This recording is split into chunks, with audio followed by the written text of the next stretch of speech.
How to troubleshoot Outlook crashes and performance issues. Hey guys, welcome back to the channel. If you're facing this continuous crashes on the performance issues of the Outlook, first and foremost, you must check if the issue is from the server side or not. For this, you can check on websites such as Down Detector or the official website of the Outlook.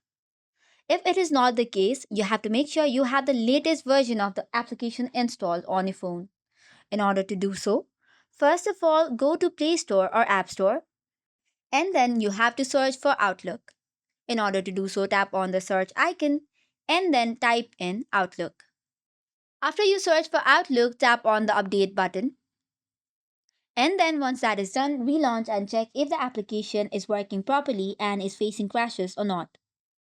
Likewise, another issue what you need to tackle is clear the cache. In order to do so, what you have to do is long press your Outlook application. Then tap on App Info, and once that is done, tap on Storage and Cache. Then after clear the cache and then go back and relaunch the application. Likewise, also make sure that you have given the permissions of contacts to the Outlook. After all this is done, restart your device once and try to launch the application again. And this should probably work. So this is all for today's video. For more such contents, do not forget to hit the like and subscribe button. Thank you and keep watching.